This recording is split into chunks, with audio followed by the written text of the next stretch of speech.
Olá! Em um país marcado pela desigualdade social, vivemos em um cenário em que quase 20 milhões de pessoas estão em situação de insegurança alimentar. Em contrapartida, 931 toneladas de alimentos são desperdiçados em todo o mundo. E o Brasil aparece em 10º colocado entre os países que mais descartam esses insumos. E é nesse contexto que a gente vai conversar no Ser Empreendedor de hoje com o Lucas Infante, que é um inconformado com essa questão do desperdício de bons alimentos, e a partir dessa constatação, ele empreende justamente trabalhando isso há um pouco mais de 3 anos, e é ele quem vai contar todo o que o levou a fundar, a formatar esse negócio e como anda, então, esse formato. Lucas, seja bem-vindo. Conta pra gente esse inconformismo, o que o levou a ter essa reflexão e a pensar, eu posso, a partir desse problema, resolver ou amenizar um pouco esse problema e, ao mesmo tempo, ser um empreendedor. Legal, Mina. Primeiramente, obrigado pelo convite, com a oportunidade de falar sobre um tema tão relevante. A ideia da Food Save, ela surgiu realmente, como você bem colocou, de um inconformismo da minha parte. Então, eu empreendo na área de alimentação nos últimos 6 anos. Então, me dediquei aí à gestão de um estabelecimento comercial, um supermercado fora do Brasil. Foi onde, quando eu deixei de ser um usuário, né, para um gerador de excedentes de produção para aqueles resíduos. Então, com o meu estabelecimento, eu tinha a oportunidade de ver de mais 25.000, 30.000 produtos ali nas gôndolas, né? E mesmo com uma boa gestão, realmente com uma preocupação social também ambiental que já partia de mim como pessoa, né? Aquilo me incomodou muito, porque realmente ainda existiam aqueles produtos próximos à data de validade, produtos que com pequenas imperfeições acabavam sendo rejeitados no hortifruti, na seção de padaria do estabelecimento e realmente acabava no lixo, né? E aquilo era muito desconexo, né? Tratando de uma realidade, obviamente, fora do Brasil, mas olhando para o cenário global, como você bem colocou, hoje no mundo, 1/3 de tudo que é produzido de alimentos é jogado fora. E olhando para o Brasil, 41.000 toneladas é o número de descarte diário de alimentos, né? Então, aquilo me incomodou de uma forma muito grande, que fez com que eu me juntasse com meus sócios, né? Juntasse tecnologia com propósito e fosse implementar uma outra iniciativa, né? Porque sempre tem espaço para essas boas iniciativas, já existem inúmeras no Brasil, para lutarmos contra o desperdício de uma forma inovadora, diferente, que realmente chamasse a atenção da sociedade para um tema tão importante quanto o desperdício de alimentos.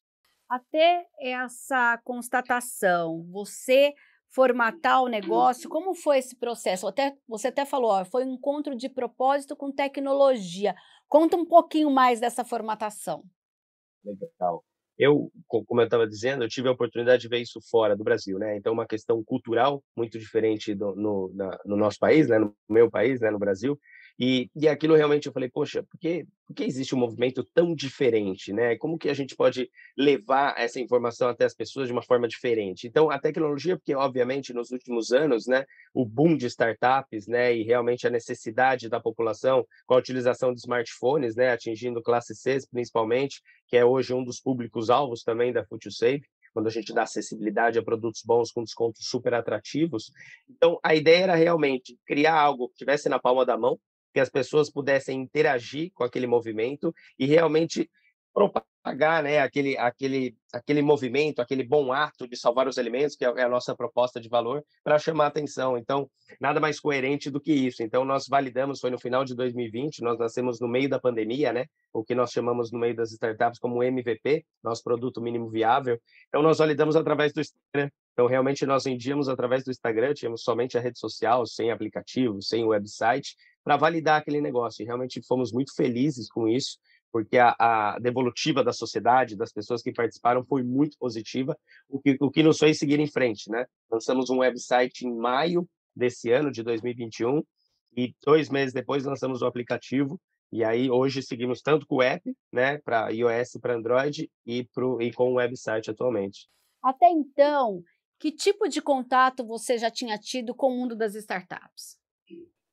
Legal. Eu já tenho uma trajetória empreendedora, mas sempre tinha um sonho dentro de mim que era empreender algo do zero, né? Eu já tive outros negócios, mas eram franquias, negócios que já existiam. mas eu tinha essa vontade, né, de empreender, sempre tive um apelo muito de sustentabilidade, um apelo muito social e queria empreender algo nessa área. Realmente, quando eu tive essa oportunidade, essa ideia, eu não pensei duas vezes, né? Então, eu até comento que quando eu tive essa ideia no final do ano passado, minha esposa estava grávida de 7 meses e eu estava na Espanha, né? E em 10 dias depois fui ao Brasil para implementar isso, tirar do papel com o meu primeiro sócio e as coisas foram muito rápidas, né? Mas eu não tinha nenhuma experiência, obviamente que eu mergulho nesse mundo nos últimos 3, 4 anos, realmente me interesso pelo tema, por estudar o tema, mas empreender com uma startup é a primeira vez. Então, assim, posso dizer que eu estou completamente realizado, porque além de ser um sonho, né, tirar do papel é o propósito, então é o que me move com muita força nesse propósito. Vocês, nessa trajetória recente, inclusive no mundo das startups, chegaram a pensar em alguma questão de aceleradora? Já participaram de alguma rodada de negócios? Fala um pouquinho para mim desse desenvolvimento. Legal. No início, na nossa trajetória, realmente eu sempre busquei informações. Hoje a gente tem um mar de informações, né, disponíveis na internet. Então, buscávamos informações, cursos online. Não tivemos a oportunidade aceleradora, realmente foram mais cursos e buscas de informação por parte dos sócios, né? Passamos, né, no início da operação, buscamos investidores. Então, no início da nossa operação, nós fizemos um aporte os sócios, né, para iniciar a operação. Ah, então inicialmente, então quem investiu foi o grupo de fundadores. Vocês não tiveram, por exemplo, Perfeito. investidor anjo, não? No segundo momento. Nós hoje estamos na segunda, construindo o que seria a segunda rodada, né? No nosso primeiro momento foram sócios, hoje são quatro, né? Mas no início eram três sócios. Fizemos o investimento da nossa parte e 3 meses depois fizemos uma rodada anjo. E aí o que é muito legal é porque a rodada anjo ela vem muito com o lado smart money, né? Isso que é muito legal. Então uma das nossas investidas ela traz muita mentoria, muito cuidado com a nossa startup, muito suporte, muita conexão. Isso foi de total, agregou muito valor, agrega até hoje, né? Porque estão conosco, né? Mas essa foi a grande sacada, sabe, Mina? É buscar pessoas que realmente se interessem pelo tema, que tenham conexões com o tema. Então foi na rodada Anjo também que nós tivemos uma boa virada, né? De caminho ali, onde a gente continuou a crescer de um ritmo acelerado. Nessa rodada anjo, até que ponto vocês tinham um planejamento e com essa rodada vocês tiveram que mudar o percurso? Ou não precisou? Na verdade, a rodada Ângela veio com a ideia tanto do capital, né, inevitável, né, porque a gente já tinha colocado o aplicativo, estava em desenvolvimento, a tecnologia pesa muito hoje no nosso mundo, né, mas algumas mudanças ocorreram, né, o que nós chamamos de pivotar, né, no nosso meio aí de negócio, pivotamos algumas ideias, mas ideias simples ali do caminho, então de usabilidade, de perfil, de nomenclatura, de alguns termos que iríamos utilizar, né, mas foram mais detalhes, né? O nosso modelo de negócio sempre foi comercializar os excedentes de produção dos estabelecimentos do ramo alimentício através de um conceito surpresa. Esse sempre foi, nós nunca mudamos e acreditamos nessa forma de atuar. Então, foram ajustes pequenos e ajustes que ainda ocorrem, né, Mina? Então, a ideia da startup é isso, sempre tem o que melhorar, interagindo também com os nossos food savers, como nós chamamos nossos usuários, nós sempre estamos buscando estar próximo, humanizando, né, o contato, afinal, tudo isso é para a sociedade, né? Nós estamos aí distribuindo um trabalho para a sociedade, impactando o nosso ecossistema. Você disse que inicialmente vocês eram em 3 e hoje vocês são em 4. Qual é a função de cada um? Excelente. Eu atuo como CEO, né? Então tem uma parte mais estratégica, mais a visão a médio e longo prazo da startup. Hoje tem o Murilo, que é o nosso CMO, é responsável por todo o nosso braço de marketing da startup e a área comercial. Temos o Fernando, que hoje ele é COO, ele é responsável por toda a operação e pelo nosso braço de delivery, né, que é uma outra estrutura também complexa. E recentemente tivemos a entrada de um CTO, o Guido, tem uma vasta experiência aí no mercado, veio de grandes startups como o iFood, fez parte da construção do iFood, recentemente entrou para o nosso time para realmente, com muito peso, agregar valor, né, na nossa parte tecnológica, que é a base de tudo, né, hoje na Food Save, para realmente a gente continuar levando esse propósito adiante, Brasil afora, né? Hoje a gente está em São Paulo por enquanto. Já que você falou de propósito, de extensão, quais os próximos passos? A gente está falando agora já 2022, passou pela pandemia em 2020 com aquele boom, 2021 ainda em pandemia. A gente sabe que ela não acabou, mas que muitos negócios têm aqui a sua prospecção. Qual é a de vocês? Excelente. Menina, nós nascemos na pandemia, né? Infelizmente ainda não acabou, né? Já minimizaram muitas coisas, mas essa triste pandemia nós ainda estamos nela. Foi muito de encontro, né? O nascimento da FutuSave no meio da pandemia, pelo propósito, pelo impacto para a sociedade, pela necessidade de iniciativas como essa naquele momento, principalmente. Mas nossa missão é muito clara. Nós atualmente estamos em São Paulo, capital, no ABC, recentemente em Campinas, né? A minha terra natal, inclusive. Atuamos aí na região metropolitana de Campinas e os nossos próximos passos é conquistar todo o Brasil, né? Nós já temos, pela visibilidade hoje nas redes sociais, pelos meios de comunicação, a oportunidade que tivemos já, nesse pouquinho tempo, né? São 7 meses que nós iniciamos a nossa primeira venda de sacola da FutuSave. Nós temos uma demanda hoje para todo o Brasil, né? De usuários, de estabelecimentos, de grandes marcas que se interessam pela causa, que se interessam pelo propósito.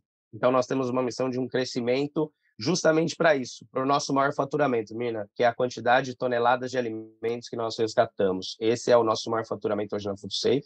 Recentemente, ganhamos um selo em uma das competições da Impact Latam, que reconhece, entre as startups selecionadas hoje em toda a América Latina, o certificado de ação social e impacto ambiental. Então, com bastante orgulho e muito atualizado, isso mostra que esse é o nosso propósito realmente, né? Atuar no que nós nos propusemos a atuar. Tá certo. Eu queria que você, inclusive, falasse um pouquinho de quem é o cliente final de vocês. Você falou do parceiro, uma série de coisas, mas quem é? Até porque hoje a gente fala de um consumidor mais consciente. Quando a gente fala em termos de Brasil, ainda é muito aprendizado, porque as pessoas ainda estão pensando em consumir menos embalagem, a reaproveitar. A gente tem ainda pouco dessa cultura de reaproveitar os alimentos. Quem é a pessoa que você fala, não, ele é um cliente que ele pode ser, inclusive, ser trabalhado para ser um propagador dessa ideia? Hoje o Food Saver, ele pode existir dentro de qualquer um, né? Hoje o grande desafio da Food Save não é somente o nosso business, que é comercializar o excedente, beneficia estabelecimento, usuário e meio ambiente. Na verdade, é um foco na reeducação da sociedade, Mina. Hoje o nosso grande papel é reeducar e convidar a sociedade para ter um consumo mais consciente, para ter uma relação mais humana com os alimentos, para entender que realmente não faz sentido em 2021 ainda se falar no Brasil que é melhor sobrar do que faltar. Isso não cabe na nossa realidade, não cabe não no Brasil, em nenhum lugar do mundo, né? Então hoje o nosso grande desafio é justamente promover essa reeducação. De que forma? Hoje, através de toda a nossa comunicação, os nossos colaboradores e a nossa proposta é levar informações e conteúdos relevantes, promovendo evitar o desperdício, como reaproveitar os alimentos, como da melhor forma possível você salvar aquele alimento e criar receitas, elaborar receitas, dar boas iniciativas, como muita gente faz, que é muito legal. As pessoas compram e às vezes vem muita coisa, né, na sacola, é uma surpresa, mas uma surpresa boa. As pessoas doam, as pessoas, eu doei para um companheiro de trabalho, eu fiz um coffee no meu trabalho, eu doei para o meu vizinho. Isso é maravilhoso, né? É algo que eu gosto muito de falar, que é a corrente do bem. Então, a partir do momento que nós despertamos isso nas pessoas, funciona de forma natural.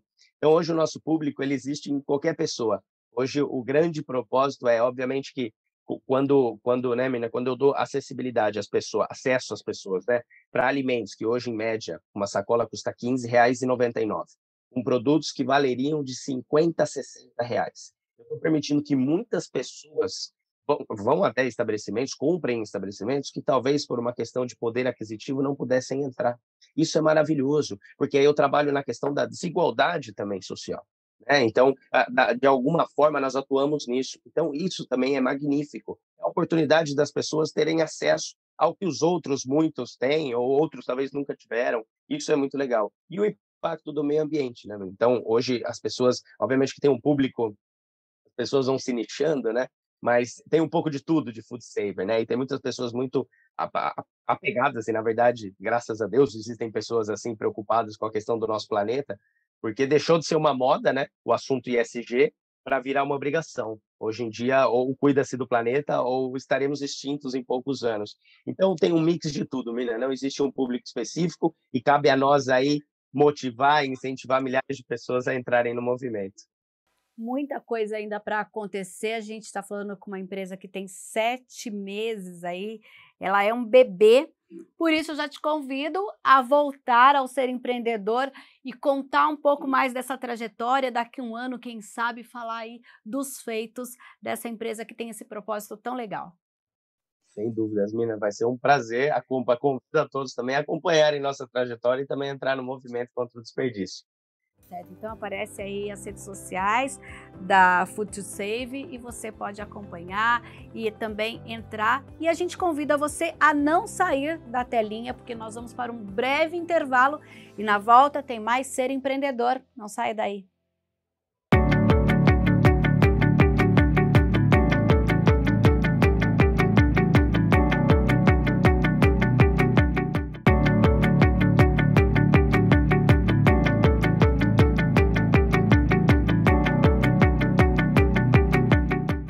De volta com o Ser Empreendedor, que fala hoje sobre a questão do desperdício de alimentos e como empreendedores tiveram a ideia de lançar os seus negócios baseado nesse problema. Olha, a gente traz ainda que em 2020 até 811 milhões de pessoas passaram fome.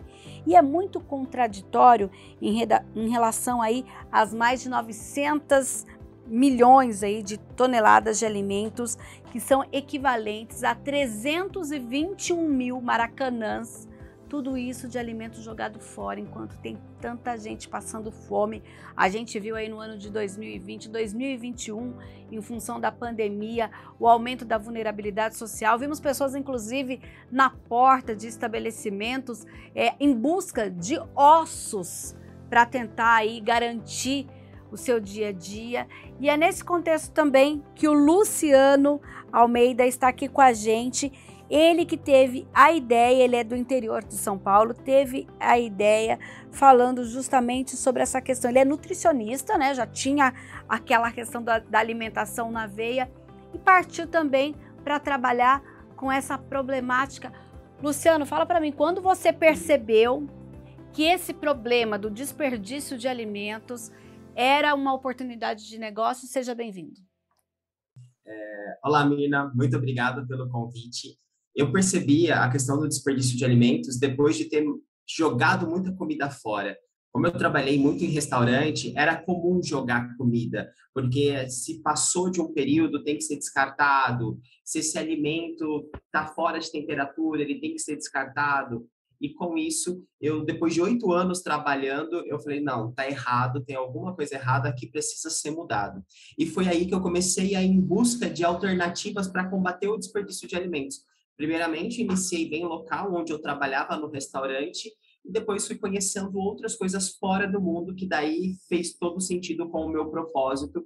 E hoje eu tenho aqui uma startup que combate o desperdício de alimentos. Quando você resolveu ir em 2019 para a Itália e conhecer um modelo de um projeto, conta para a gente essa iniciativa. Você já tinha startup ou ainda estava naquele processo de formatação do negócio? Era um sonho somente, né? Quando eu fui para a Itália, antes disso, eu estava assistindo Chef's Table, que me despertou, o primeiro episódio me despertou, fez sentido para mim tudo que aquele chefe fazia, e aí eu decidi ir para a Europa. Eu nem sabia o que era startup, porque eu sou nutricionista, não era do nosso ambiente a questão de startup. Então, fui lá, conheci o projeto, vivenciei, fiquei um dia, foi pouco, mas para mim fez todo sentido aquele contexto ali de estar com pessoas que pensam da mesma forma que você, que não joga comida e sim dá um novo sentido para ela. E aí, depois que eu voltei da Itália, eu comecei um projeto normal, assim, como se fosse uma ação social, como obrigação minha de nutricionista, né, voltado a essa área de saúde e segurança alimentar. E aí a minha sócia, que mora na Itália, ela entrou em contato comigo com um projeto que começou lá, uma startup que tinha começado na Itália, e ela falou assim, Lu, por que você não coloca isso no seu projeto? Aí eu falei, olha, isso é uma oportunidade de negócio. Não era um super empreendedor, eu vivi a minha vida toda trabalhando como CLT, e eu vi que era uma oportunidade de crescimento, porque se já tinha chego na Itália, já tinha outros países, eu falei, nossa, aqui no Brasil vai pegar. Que era uma startup que trabalha com venda de produtos próximos da data de validade, produtos excedentes em restaurantes. E aí a gente começou a trabalhar nisso no finalzinho de 2019, em dezembro, e aí depois, no começo de 2020, a gente começou a bolar esse projeto, que nem era a Restin, era um projeto que a gente chamava de Nutrire, nesse primeiro momento, e aí veio a pandemia, e a gente viu que na pandemia o desperdício iria só aumentar e não reduzir, e nós começamos a construir a Restin. Na pandemia, então, vocês lançaram esse negócio ou você esperou passar aquela fase mais agressiva de fechamento de estabelecimentos para conseguir, então, efetivar a startup?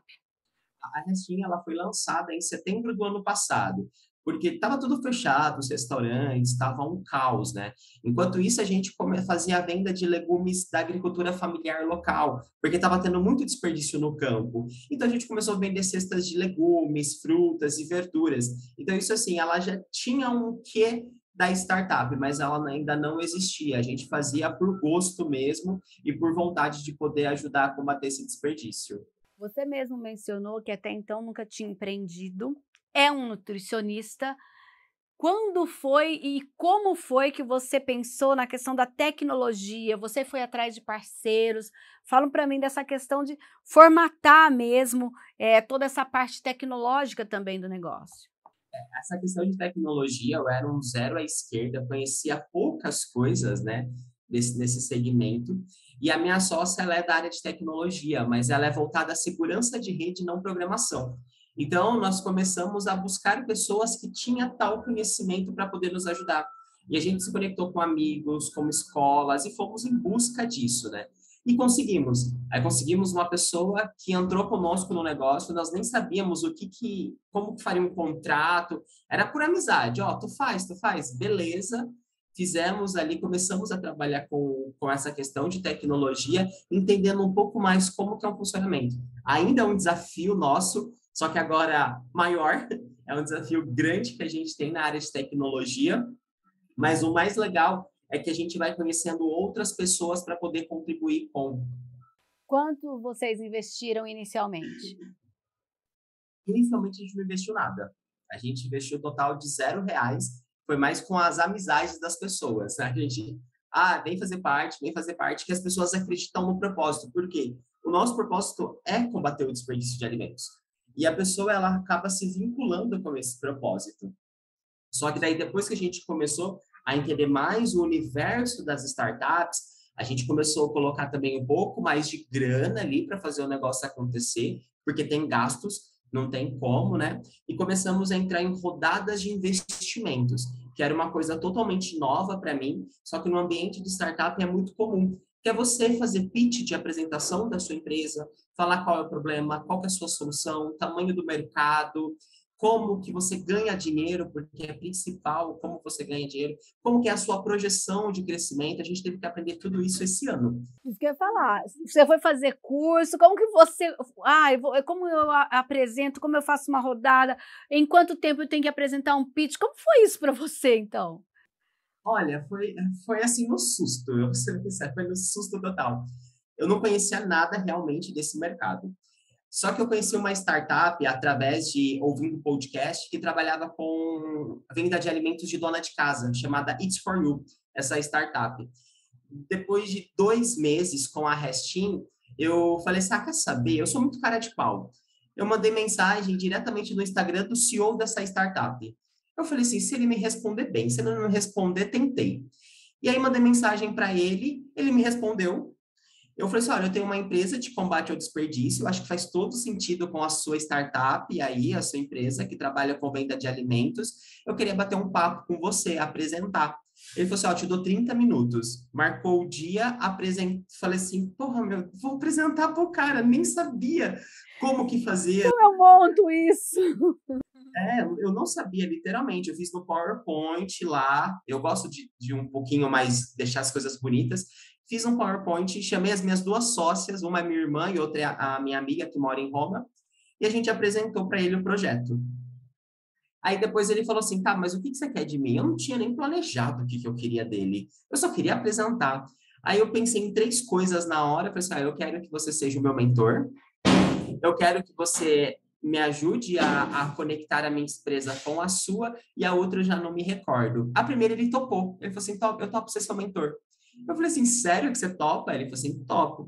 Aí ele mentorou a gente no mês de novembro do ano passado, ele deu uma mentoria, a gente começou a engrenar e correr atrás, ele viu esse desempenho nosso, e aí depois, num bate-papo com ele, ele falou assim, quando você vai me chamar para ser sócio?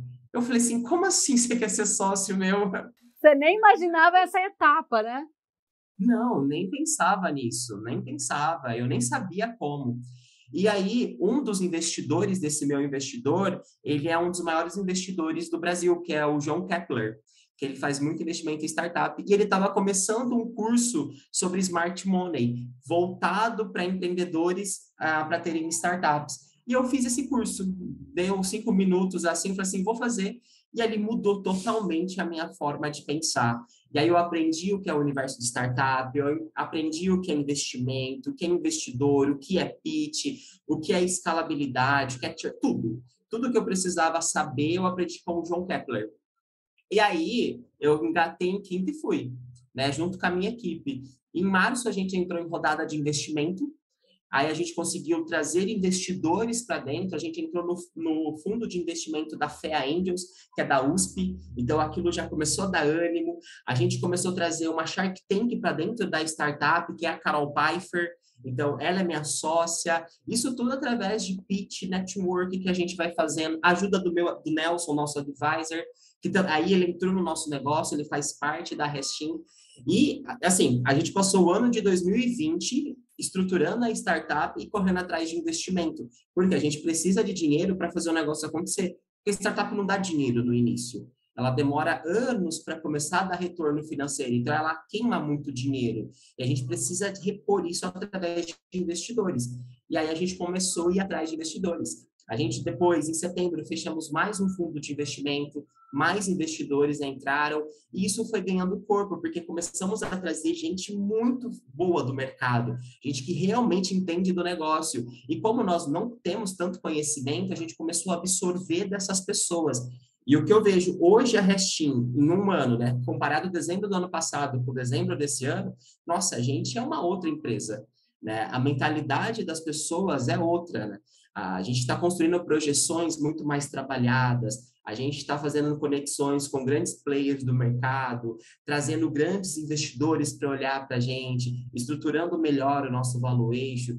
Então, isso tudo em um ano. Então, eu vejo isso uma coisa muito vantajosa de um empreendedor, ele se adapta sempre às dificuldades. Ele vê uma dificuldade, ele vai fazer de tudo para aprender com aquilo e poder crescer. Luciana, eu vou aproveitar que você está aqui e a gente tem vários perfis de telespectadores, inclusive aquele público que fala, poxa, eu acho legal empreender, mas eu tenho medo de empreender. O Luciano acabou de falar que demora para uma startup dar lucro. Enquanto isso, como que eu vou sobreviver, etc. Conta para mim um pouquinho esse universo desses primeiros meses, né, numa startup. Existe um valor que vocês colocam como salário de cada um dos fundadores? Como que é essa organização para que até que ela tenha esse lucro, vocês consigam sobreviver ou vocês têm que fazer um outro tipo de atividade? Ah, perfeito. Ótima pergunta essa daí. Na startup, você precisa se dedicar. Pelo menos no início, uma pessoa tem que ter dedicação total. E por isso que a gente vai atrás de investimento para poder ter aí um prolabore, mas não ache que é um prolabore de 10 mil reais que você vai ficar assim, não. É isso aqui, ó, que você vai receber. É muito suor, é muito trabalho para pouco ali que você vai receber. Mas quem entra dentro de uma startup, ele vê futuro, ele vê ganhos futuros. Eu vejo que daqui 5 anos, 6 anos, ou até menos, a minha startup ela vai estar muito grande. E aí sim eu vou ter os resultados que eu espero. Mas para quem está entrando agora, aconteceu comigo isso ano passado. Eu tinha um consultório, eu tinha uma carreira consolidada, eu tinha meus ganhos aí. Só que daí o Nelson conversando comigo, ele falou, olha, Luciano, você tem que escolher o que você quer. Você quer seguir na sua startup ou você quer seguir no consultório? Os dois não dá para andar junto. Se você quer comandar mesmo a startup, você precisa se decidir. E aí eu conversei com a minha equipe, eu conversei com a minha família, falei, olha, eu vou fechar meu consultório, é isso mesmo que eu quero a startup, e eu vou fazer de tudo para ela dar certo, e eu vou fechar. Então, assim, não sou mais nutricionista clínico, parei por aqui. Só que daí, quando eu decidi isso, eu fiz um capital ali guardado para mim, não muito, mas uma coisa que dava para me sustentar uns 4 meses, por enquanto, e fui, fechei meu consultório e comecei. Só que tudo que você planeja não acontece, né? A gente sabe que foge, assim, dos planejamentos.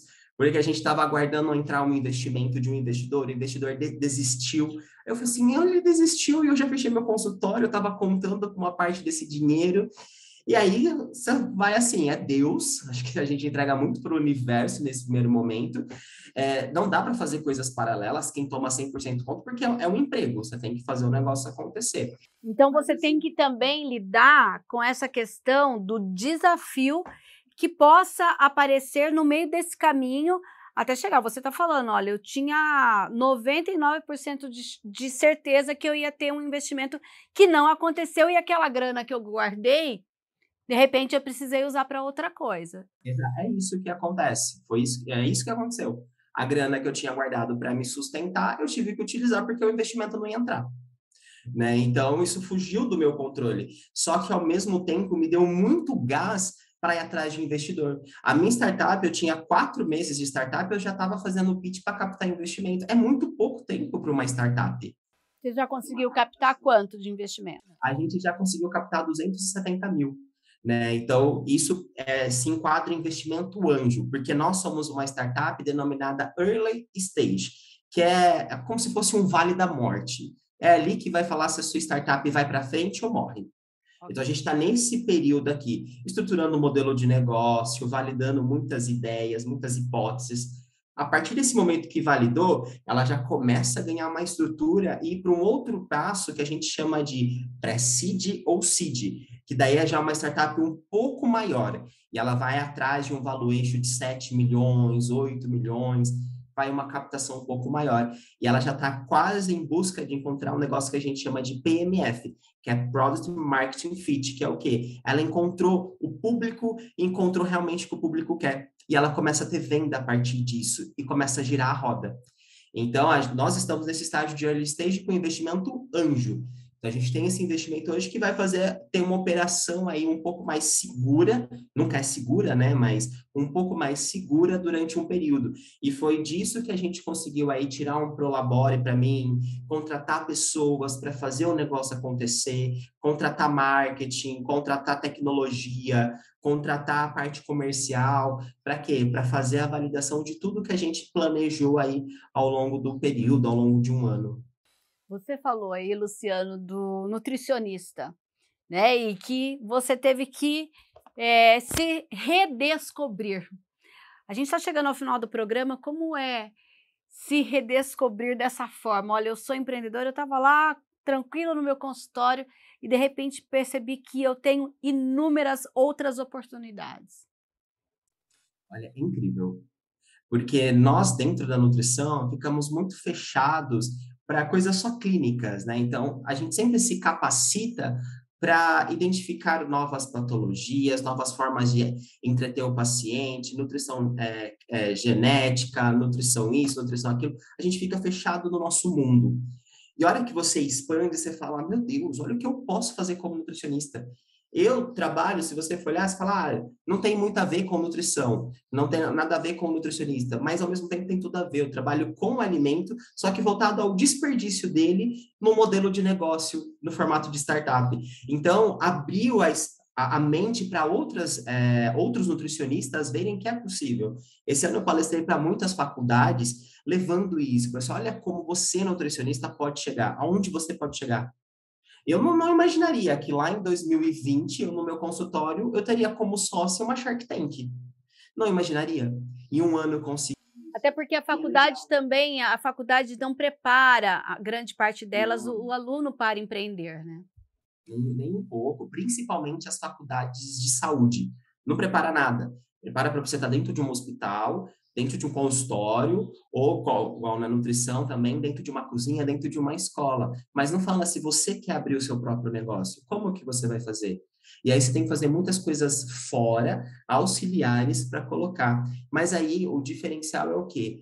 Você consegue aprender a construir uma empresa e colocar todo o seu conhecimento técnico para. Isso é um super diferencial. Isso é o que faz a Restin ser diferente, porque eu tenho todo o conhecimento clínico, todo o conhecimento técnico ali para poder aplicar tudo que eu sei de negócios agora dentro da minha startup.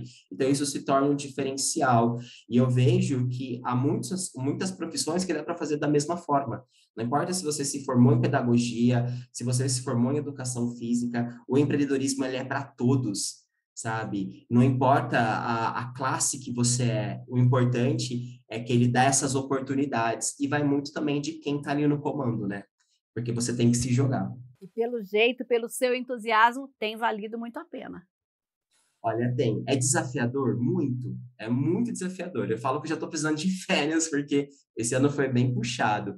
Mas eu acordo todo dia feliz de estar fazendo o que eu gosto, de estar empreendendo e sabendo que daqui uns anos eu olho para olhar para trás e vou deixar um legado. Isso para mim é incrível. E o legado que eu vou deixar é como combater o desperdício de alimentos, que é um problema mundial. Luciana Almeida, muito obrigada, muito sucesso para a sua startup. Já fica o convite para numa outra oportunidade de vocês voltarem. Conta para a gente aqui o que aconteceu, qual é a escala em que vocês vão estar para trazer essa experiência para os nossos telespectadores e até uma próxima oportunidade. Eu que agradeço, muito obrigado e com certeza o ano que vem trarei novidades aí e os nossos próximos passos. Abraço. Olha, a gente fica por aqui. A gente lembra que você pode acompanhar o Ser Empreendedor também pelo youtube.com/TV Câmara Campinas. Lá na playlist do Ser Empreendedor você encontra tantas histórias como do Luciano, vários segmentos, gente que saiu do zero, gente que desistiu da carreira, gente que desistiu de um cargo público para empreender. Olha, tem tanta história legal. Fica sempre aqui com a gente no Ser Empreendedor e até um próximo programa.